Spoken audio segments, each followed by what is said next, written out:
Ces derniers temps, le droit à l'avortement, ou IVG, à interruption volontaire de grossesse, a été remis en cause, comme vous le savez sans doute, aux États-Unis. Alors, j'appellerai ceux qui s'opposent à ce droit les anti-droits à l'IVG, ou, pour aller plus vite, anti-droits, et non pas les anti-IVG, parce que personne n'est pour l'IVG, en fait. C'est simplement un ultime recours en cas d'échec ou d'oubli donc de la contraception que tout le monde estime préférable. Alors en fait, ce droit est toujours combattu un peu partout, et même totalement absent encore dans de nombreux pays. La raison à cela est, au-delà des religions bien sûr, une question d'éthique. L'argument des antidroits est simple. Assassiner, c'est mal. Assassiner, c'est interrompre une vie humaine avec préméditation, sans accord du sujet ou d'une justice officielle, pour être tout à fait exact.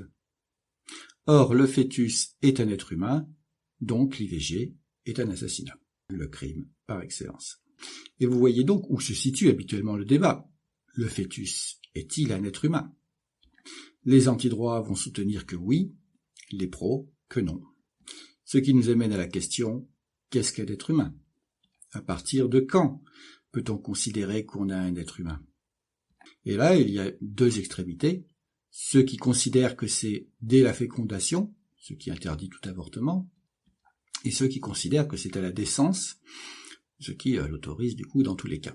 Puis les modérés, qui vont dire que c'est quelque part entre les deux. Mais où? Eh bien, typiquement, lorsque la chose commence à prendre une forme humaine, soit vers la 12e semaine. Ou un peu plus, si l'on se base sur la sensibilité à la douleur. Mais cela n'indique pas un instant précis. Et on peut donc considérer que l'être humain mettant un certain temps à se former, qu'un tel instant précis n'existe pas. Et qu'entre les instants où il y a meurtre et ceux où il n'y a pas meurtre, il y a une phase de transition où le meurtre va être partiel et donc serait sanctionné, d'une peine progressant avec l'avancement de la grossesse. Bon, vous aurez noté que généralement la finesse de la pensée éthique contemporaine ne va pas si loin, qu'elle est limitée par des trucs aussi basiques que la binarité, bien, mal, bon, mauvais, meurtre, pas meurtre. Et pourtant, en ce qui nous concerne, nous allons aller bien plus loin. Puisque, comme vous le savez, ou l'apprenez, notre chaîne promeut une éthique plutôt moderne, disons. L'éthique de la raison et de la bienveillance. Car oui, il s'agit là d'un problème éthique. Et l'on peut faire la remarque suivante d'ailleurs. L'éthique est un choix subjectif personnel, et l'on n'a pas à l'imposer à autrui. D'où un argument assez puissant des pro-droits. N'imposez pas votre éthique à cette femme qui ne souhaite pas d'enfant à un moment donné. À quoi les antidroits vont répliquer avec non moins d'efficacité. Quoi? Vous êtes pour la liberté d'assassiner autrui? La liberté ne s'arrête-t-elle pas ou commence celle d'autrui? Et c'est d'ailleurs souvent que je remarque que les arguments des pro-droits sont plutôt légers, voire incorrects. Ce qui est évidemment fâcheux.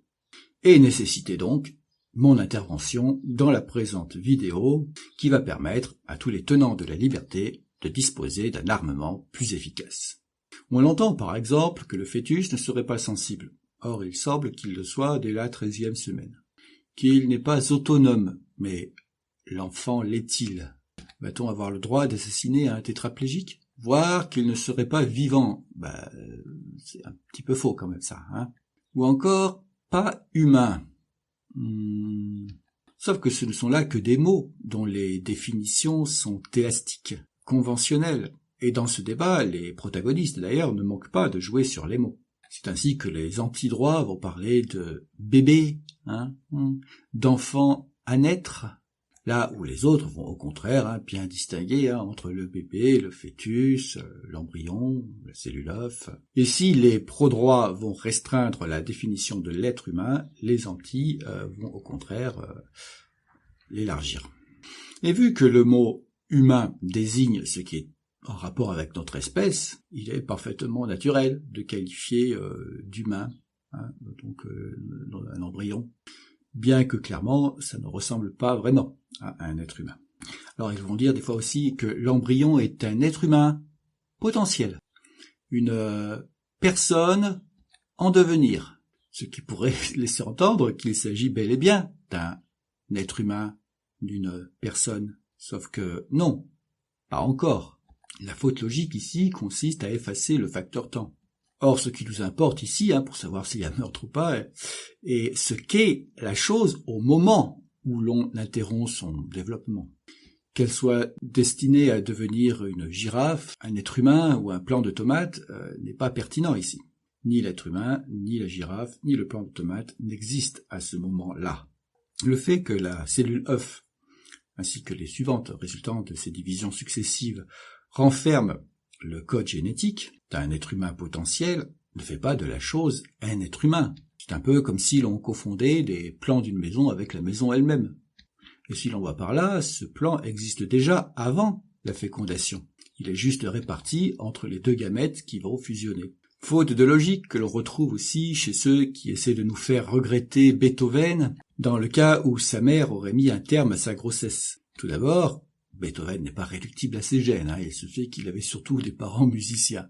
Mais même, il est difficile de prévoir les conséquences d'une modification aussi spécifique dans le passé. Par contre, il est raisonnable d'envisager que si une plus grande proportion d'enfants avait été désirés et surtout avait bénéficié de meilleures conditions économiques, le monde eût été meilleur. Ce qui, pour le coup, plaide en faveur du droit à l'IVG. Mais venons-en au fond du problème.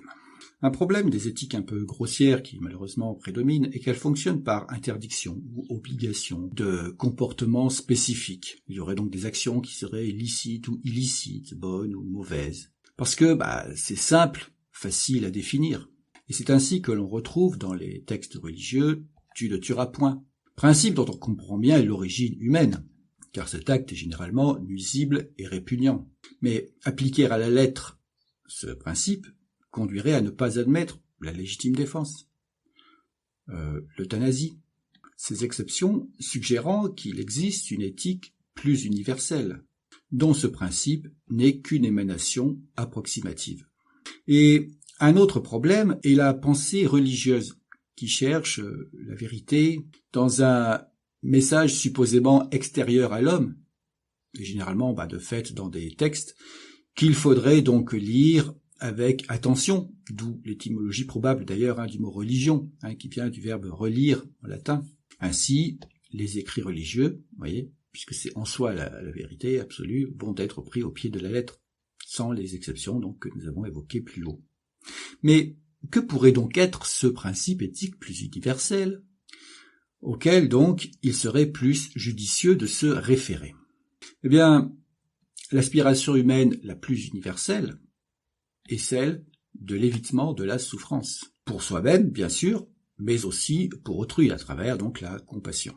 Et l'on voit donc que plutôt que juger des actions proprement dites, il serait préférable de juger de leur opportunité en se basant sur leurs conséquences probables, de juger en quelque sorte l'arbre à ses fruits. Une éthique plus puissante va donc prôner l'évitement de la souffrance, d'autant plus qu'elle est forte, durable et répandue. Or, une action qui réduit la souffrance est typiquement qualifiée d'utilitaire, d'où le mot utilitarisme que l'on pourra utiliser pour désigner une telle éthique. Notons bien que celle-ci ne prescrit pas l'évitement de toute souffrance, une souffrance passagère pouvant se justifier pour en éviter une plus prolongée ou répandue, concernant plus de monde. Voilà un principe éthique qui me semble moins contestable que « tu ne tueras point » car ne souffrant pas d'exception et apportant globalement une plus grande satisfaction. Et l'on a là une défense solide du droit à l'IVG. Lorsqu'une femme choisit d'y recourir, c'est bien entendu parce qu'elle estime que c'est le choix de la moindre souffrance, sur le long terme, non seulement pour elle-même, mais aussi pour l'éventuel enfant qu'elle souhaite, mais plus tard. Et j'ajouterai d'ailleurs aussi pour la société en général. Car l'intérêt de la société, c'est que les enfants bénéficient des meilleures conditions économiques, affectives et éducatives. Pas qu'il y ait des enfants à tout prix, particulièrement de nos jours où c'est la surpopulation humaine qui menace, ainsi d'ailleurs que la bêtise aussi. L'importance de l'éducation, tout ça. Donc je résume, il faut sortir de la question piège. À partir de quand a-t-on un être humain? Il faut se fonder sur une éthique claire et correspondant à une aspiration humaine universelle. Et donc, vous voyez, il ne faut pas partir de droits abstraits ni de répulsions viscérales particulières, mais s'intéresser uniquement aux conséquences globales de nos actes en termes de souffrance ou de bonheur. Et tout c'est clair. Et à propos d'éclairage, voyons ce qu'il advient de l'interdiction du meurtre dans une société utilitariste. Certains pourraient en effet s'alarmer de son éventuelle disparition, et même en faire un argument à l'encontre de cette éthique. Mais alors, attention, reprocher à une éthique de ne pas interdire le meurtre, cela revient à juger une éthique A depuis une éthique B. Or, le propre d'une éthique est d'être la référence ultime. Un tel procédé est donc incorrect, illogique. Pour juger une éthique, il faut préalablement s'extirper de toute autre éthique qui nous aurait contaminés, puis ne se fonder que sur sa conformité à des aspirations humaines universelles, et aussi sur sa cohérence, sa commodité. Mais que ceux qui s'alarment soient rassurés. Car nous allons voir que la répression du meurtre, telle qu'elle existe déjà donc dans nos sociétés, peut être justifiée par un raisonnement utilitariste. C'est juste que le domaine d'application de cette répression va être plus restreint par rapport à une société donc dogmatique. Et ce, d'une façon qui va nous conduire à une réponse radicale et surprenante à la question du droit à l'IVG donc qui nous occupe. En quoi donc le meurtre est-il une source de souffrance, puisque donc telle est la question qu'il faut se poser. Alors la première idée qui vient, c'est que bien sûr l'agonie de la victime ne se passe généralement pas sans souffrance, sauf que ce n'est pas forcément le cas. Il est parfaitement possible, techniquement aujourd'hui, de tuer sans faire souffrir. Il suffit de l'anesthésier, bon. Mais alors, suffira-t-il de procéder ainsi pour échapper à la sanction? Autrement dit, est-ce la seule source de souffrance induite par un meurtre? Alors, généralement, non. Il y a aussi le deuil des proches, de la veuve, de l'orphelin, des parents, etc. Mais si l'individu n'en a plus, n'a pas d'amis, que personne ne va le pleurer, peut-on le tuer? Alors en fait, non, car il y a une autre raison, la plus fondamentale, à l'interdiction du meurtre. C'est tout simplement d'assurer ainsi plus de sécurité aux citoyens. La conjonction de notre instinct de survie et de la conscience de notre mort possible est à l'origine de la peur de la mort, qui est une souffrance, une angoisse, d'autant plus grande que le risque est grand. D'où la justification principale de l'interdiction du meurtre dans une société utilitariste. Alors à ce propos, l'utilitarisme est souvent discrédité au moyen de cas de conscience où l'on est amené à tuer un individu pour en sauver plusieurs. C'est idiot, parce que déjà, le but de l'utilitariste n'est pas de maximiser un nombre de vies. Ça, ce serait plutôt une objection à faire au pro-vie. Mais surtout, ces expériences de pensée oublient plein d'éléments présents dans la réalité. Alors on donne souvent l'exemple d'un chef de clinique qui est tenté de sacrifier un visiteur en bonne santé afin d'utiliser certains de ses organes, vous voyez, plusieurs organes différents, pour sauver les vies de malades en attente d'une greffe. Ce qui donc fait perdre une vie, vous voyez, mais pourra en gagner plusieurs. Mais vous voyez que si cela est permis, qui va prendre le risque de venir se faire soigner? En fait, on retrouve là la justification utilitariste de l'interdiction du meurtre que nous venons d'évoquer. Mais surtout, ces considérations jettent un éclairage sur la question donc de l'IVG qui nous occupe ici. La question de la souffrance des proches est réglée, puisque le choix, vous savez, donc de l'IVG appartient aux parents. Pour ce qui concerne la souffrance donc du fœtus, qui ne concerne que les avortements tardifs, bon, on pourra procéder à une anesthésie. Enfin, le fœtus a-t-il conscience de sa mort et a-t-il donc besoin d'être rassuré par une réduction du risque de celle-ci? Bien sûr que non. Conséquence de ça, une IVG peut être autorisée jusqu'à la naissance, comme cela est d'ailleurs déjà le cas en cas de malformation ou de maladie grave de celui-ci, du moins dans les pays les plus libéraux. Sauf que, vous voyez, il y a aussi une autre conséquence qui risque de choquer du monde. Quand survient la prise de conscience de sa propre mort possible, et donc la peur de la mort? Eh bien, il semble que ce soit quelques années après la naissance. Et par conséquent, l'infanticide, jusqu'à cet âge du moins, vous voyez, si bien sûr il est accepté par les proches et réalisé sans affliger de souffrance, devrait être toléré. Sauf que cela est choquant. Pourquoi? Eh bien, tout d'abord, parce que, en tant qu'humains, nous sommes tous habités par ce que j'appellerais l'instinct parental. L'idée de tuer un bébé nous répugne, et même souvent d'ailleurs plus que le meurtre d'un adulte. Notre instinct est de le protéger, et de ce fait, les infanticides sont généralement condamnés. Et c'est d'ailleurs, pour une bonne part, par proximité avec l'infanticide, que l'avortement est réprouvé. Et ce, d'autant plus qu'il est tardif. Car enfin, il n'y a pas une différence tellement fondamentale entre le bébé fœtus qui s'apprête à sortir et celui qui vient tout juste de le faire. Alors, là encore, vous voyez, faut-il voir là une limite à notre utilitarisme? En d'autres termes, peut-on juger d'une éthique à partir d'une réaction instinctive de rejet? Alors, on pourrait être tenté de répondre par l'affirmative, puisque j'ai justifié plus haut l'utilitarisme à partir d'un penchant humain. Sauf qu'il y a une différence. Notre éthique vise la plus grande satisfaction durable possible. Et comme déjà dit d'ailleurs, cela peut parfaitement se traduire par des désagréments localisés. Suivre une éthique implique d'adopter une certaine discipline, sinon il n'y aurait pas besoin d'éthique. Et c'est particulièrement le cas de nos jours, où l'homme ne vit plus au milieu des dangers de la savane où ses penchants ont été sélectionnés.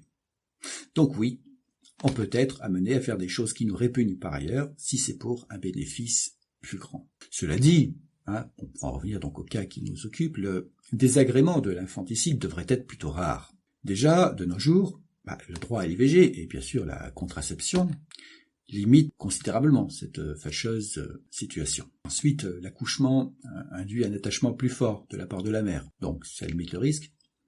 Et enfin, même si celle-ci ne souhaite pas prendre en charge son enfant, il y a généralement plein de couples stériles ou autres qui seront heureux de le faire. Ça s'appelle l'adoption, l'accouchement sous X. Le cas qui risque de demeurer en pratique, ce sera celui d'un enfant, vous voyez, qui serait atteint de graves malformations ou d'un handicap particulièrement lourd. Cela impliquant un manque de candidats à l'adoption, mais aussi tout simplement des souffrances futures, y compris pour l'enfant lui-même. Et notons, là encore, que cette éventualité va être limitée par les techniques modernes d'exploration intracorporelle. Mais soit. Eh bien, notons qu'on rejoint là la question du droit à l'euthanasie, que notre utilitarisme cautionne également. Mais il faut savoir aussi que la condamnation de l'infanticide est une spécificité de notre société judéo-chrétienne. Dans le monde gréco-romain, c'était très différent. Les Romains, par exemple, ne conservaient généralement que l'aîné de leurs filles, et les garçons jugés trop faibles étaient également éliminés. L'infanticide des enfants malformés est également très courant dans les tribus amazoniennes. Notons également que dans le Coran, l'infanticide pour cause de pauvreté est spécifiquement interdit, ce qui suggère 1. Qu'il était alors courant, et 2. Que l'infanticide pour d'autres causes, comme de graves malformations, semble toléré par le prophète. Rien n'est parfait en ce monde, et l'idée est donc d'améliorer les choses. Rappelons que le dogmatisme et la tyrannie de ceux qui pensent détenir une vérité divine ou projettent leur instinct parental sur d'autres parents fait dans le monde de nombreuses victimes qui étaient en parfaite santé. Dans quelques pays, en effet, l'avortement est interdit, y compris en cas de danger mortel pour la mère. C'est le cas au Guatemala, au Salvador, au Honduras, en République dominicaine, à Madagascar, aux Philippines, en Abkhazie, et même dans 3 États européens. Malte, Andorre et le Vatican. Dans ce dernier cas, c'est moins gênant, car j'imagine que les personnes concernées feront un petit voyage dans les pays voisins. Mais même en dehors de ces cas extrêmes, la situation d'interdiction entraîne en pratique des avortements clandestins, accroissant les risques pour la santé de la mère. Et ce problème est d'autant plus important que ceux-là même, qui sont contre le droit à l'avortement, s'opposent souvent également à la contraception. Alors, C'est bien gentil d'être pour la vie, mais quelle vie?